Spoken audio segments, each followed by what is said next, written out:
I am back with chapter 5, that is forms and formation of business enterprises. Students, business enterprise के या किसी भी business के कितने forms होते हैं? 5 forms होते हैं. कौन कौन से? Sole proprietor, partnership, cooperative society, joint Hindu family business and company. जिसमें से सबसे फर्स्ट क्या है? Sole proprietor. हम इस चैप्टर को इसके मीनिंग से स्टार्ट करते हैं. What is the meaning of sole tradership और sole proprietor? It is the oldest and simplest form of business organisation. Sole tradership क्या है? बहुत ही ओल्डेस्ट है और सिंपलेस्ट है फॉर्म किसका? बिजनेस ऑर्गेनाइजेशन का. बिकॉज क्यों? It is that form of business. कौन सा फॉर्म है ये? Which is established, owned, managed, financed by a single और एन इंडिविजुअल पर्सन. ये जो सोल ट्रेडरशिप फॉर्म है वो कौन सा बिजनेस ऑर्गेनाइजेशन का फॉर्म है? जिसमें कोई भी पर्टिकुलर एक सिंगल पर्सन या सिंगल इंडिविजुअल क्या करता है? बिजनेस को स्टैब्लिश करता है, मतलब उसको बनाता है. उसका जो मेन एस्टैब्लिशमेंट होता है वो पर्सन करता है. ओन, वही उसको रन करता है, वही उसका ओनर होता है. मैनेज, जितनी भी मैनेजमेंट की चीजें रहती है वो सब भी वो सोल ट्रेडर ही करता है. फाइनेंस, जितना भी कैपिटल लाना ले जाना जो भी चीज है वो कौन करता है? एक सिंगल पर्सन करता है.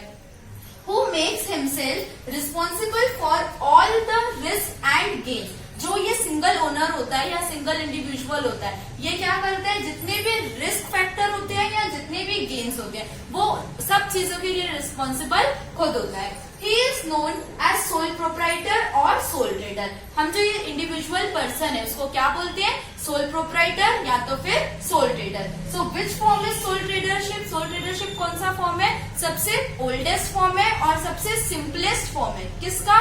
बिजनेस ऑर्गेनाइजेशन का. और जो पर्सन ओन करता है बिजनेस को, जो उसका ओनर होता है, उसको हम क्या बोलते हैं? सोल प्रोप्राइटर या तो फिर सोल ट्रेडर. जितनी भी बिजनेस से रिलेटेड एक्टिविटीज होंगी, परचेज हो गया, सेलिंग हो गया, मार्केट हो गया, उसको मैनेजमेंट करने का जो भी काम हो गया, मतलब कुल मिला के जो भी बिजनेस है वो सब कौन करता है? एक सिंगल इंडिविजुअल करता है. तो वो फॉर्म बिजनेस का कौन सा कहलाता है? Sole tradership. अब these two are the definitions of sole tradership. Students, अब आप हायर सेकेंडरी में आ चुके हैं तो उसमें बिजनेस सब्जेक्ट में जो आंसर्स हम लिखते हैं उसको लिखने का पर्टिकुलर एक फॉर्मेट होता है, कुछ रूल्स होते हैं. तो सबसे पहला रूल ही क्या है कि आपको आंसर्स में क्या लिखना रहता है? डेफिनेशंस लिखनी रहती है अकॉर्डिंग टू ऑथर. तो मेनली मैं आपको हर किसी में तो डेफिनेशन नहीं एक्सप्लेन करूंगी क्योंकि आपके लिए भी बहुत लेंदी हो जाएगा लर्न करने के लिए.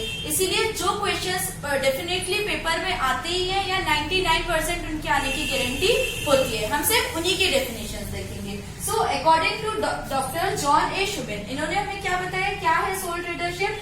Under the sole proprietorship form of organisation a single individual organises and operates the business in his own name. According to John A Shubin, क्या बताया इन्होंने? कि जो भी sole tradership form of business organisation है उसमें जो सिंगल ट्रेडर है, मतलब जो सिंगल प्रोप्राइटर है, वो क्या करता है? ऑर्गेनाइज करता है अपना बिजनेस और उसको ओन करता है, मतलब उसको मैनेज करता है. किसके नाम से? अपने नेम से. And operates the business in his own name. उसके पास ये राइट होता है कि वो बिजनेस को अपने नाम से चला सकता है. According to C.W. जस्टिनबर्ग, इन्होंने क्या बताया है?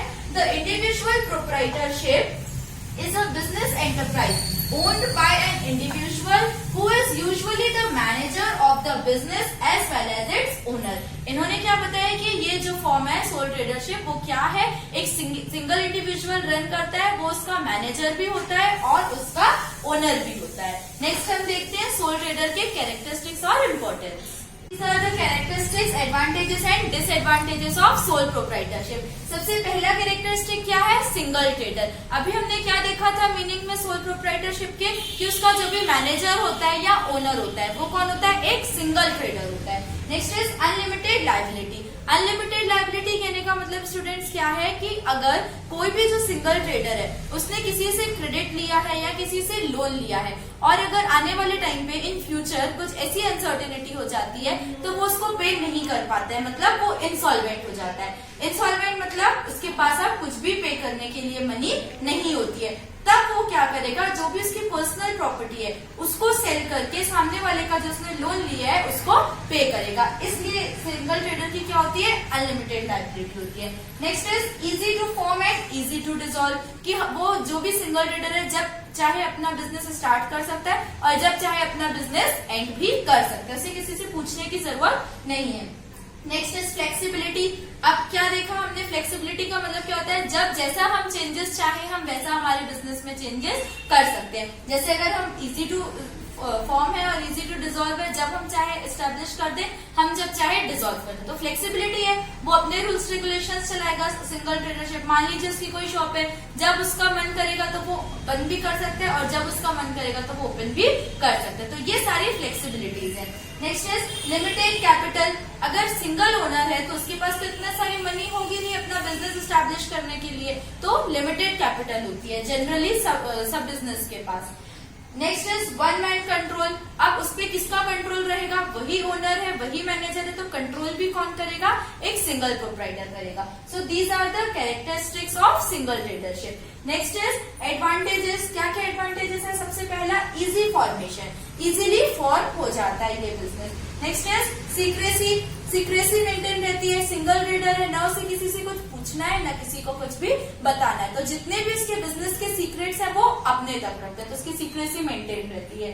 Next is benefit of inherited goodwill. Inherited goodwill का मतलब क्या होता है कि कई बार क्या होता है, ऐसे बिजनेसमैन होते हैं जिनके पेरेंट्स भी ऑलरेडी वही बिजनेस करते थे, मतलब दादा ने वो बिजनेस किया, उसके बाद उनके पापा ने वो किया, फिर उनके बच्चों ने वो किया, तो मतलब इनहेरिटेड गुडविल, जो भी एंसेस्ट्रल प्रॉपर्टी होती है या एंसेस्ट्रल गुडविल होती है, तो उसका भी बेनिफिट मिल जाता है। Next is quick decision. अगर सिंगल ट्रेडर है, वो खुद ही अपना बिजनेस ओन कर रहा है, तो उसे किसी से भी कुछ भी पूछने की जरूरत नहीं है, तो क्या रहेगा, वो जल्दी से अपने डिसीजंस ले पाएगा। Next is personal contact. जितनी भी डीलिंग्स होंगी किसी के भी साथ, whether it is related to purchase or whether it is related to sales, किसी के भी साथ क्या होगा, उस सिंगल ओनर का पर्सनल कॉन्टेक्ट होंगे। Next is loan facility. अगर वो सिंगल ओनर है तो उसको लोन लेने में भी बहुत ही इजी हो जाएगा। कैसे, किससे, हर किसी से नहीं, जो भी उसके रिलेटिव्स हैं या कुछ उसके ऐसे मेंबर्स हैं जिससे वो इजीली बोल सकता है, तो उसको लोन लेने में भी इजी फैसिलिटी ये मिल जाएगी।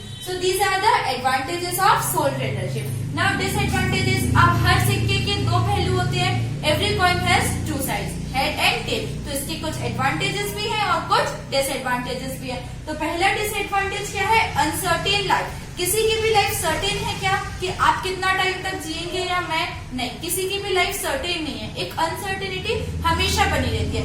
अगर उस सोल ट्रेडर को कुछ हो जाएगा तो उसका बिजनेस क्या हो जाएगा, खत्म हो जाएगा।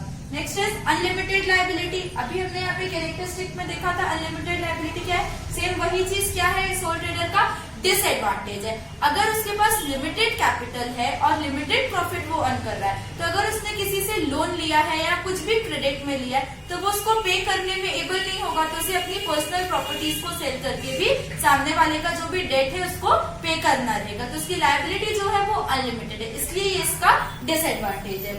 Next is low profit. अब अगर उसके पास लिमिटेड कैपिटल है तो उसको प्रॉफिट भी लिमिटेड होगा। क्यों, क्योंकि लिमिटेड कैपिटल में वो अपना बिजनेस ज्यादा एक्सपैंड नहीं कर पाएगा और जो वो मटेरियल रखेगा तो वो भी वो लिमिटेड रिसोर्सेज ही रखेगा, इसलिए low profit. Next is limited credit facility. अभी हमने क्या देखा था कि यहाँ पे लोन फैसिलिटी तो मिल जाएगी, लेकिन किससे मिलेगी, सिर्फ अपने रिलेटिव से मिलेगी, उससे एक्स्ट्रा कोई भी उसको लोन फैसिलिटी प्रोवाइड नहीं कर सकता है, तो उसको क्या रहेगा, वो क्रेडिट फैसिलिटी ले भी नहीं पाएगा और वो क्रेडिट पे दे भी नहीं पाएगा। क्यों नहीं दे पाएगा, क्योंकि उसके पास लिमिटेड कैपिटल है, लिमिटेड रिसोर्सेज है, इसीलिए वो रिस्क को बेयर ज्यादा नहीं कर पाएगा। Next is wrong decisions. अभी हमने यहाँ पे क्या देखा था स्टूडेंट्स, कि क्विक डिसीजंस हो जाते हैं। एडवांटेजेस में देखा था, तो एडवांटेजेस का ऑपोजिट ही क्या है, डिसएडवांटेज। तो अगर वो क्विक डिसीजन तो ले रहा है, जल्दी से डिसीजंस ले रहा है, पर क्या जरूरी है या सही है कि वो सही डिसीजंस ले रहा होगा, नहीं, वो रॉन्ग डिसीजंस भी ले सकता है और हेस्टी डिसीजंस भी ले सकता है। Last is unsuitable for the development of business. अगर उसे अपना बिजनेस एक्सपैंड करना है और ज्यादा डेवलप करना है तो वो भी अनसुटेबल है, मतलब वो उस चीज के लिए एग्री नहीं हो पाएगा। So these are the disadvantages of sole tradership. So students 5 forms में से हमने सबसे पहला सोल ट्रेडरशिप यहाँ पे एंड कर लिया। अब हम नेक्स्ट देखते हैं। Form of business organisation is joint Hindu family business. ये क्या होता है?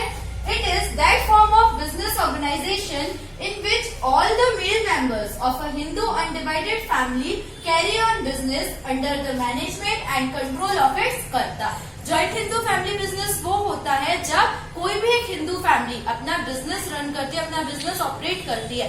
किसके कंट्रोल और मैनेजमेंट के अंडर में? कर्ता के अंडर में। He is the head of the family and the main member of the family. जो भी हेड ऑफ द फैमिली होते हैं उनको हम क्या बोलते हैं? कर्ता बोलते हैं। और वो ही सारी डीलिंग्स करते हैं। उनके कंट्रोल और मैनेजमेंट के अंडर में जितने भी मेल मेंबर्स होते हैं किसी भी फैमिली के, वो जो बिजनेस ऑपरेट करते हैं उसको हम क्या बोलते हैं? Joint Hindu family business.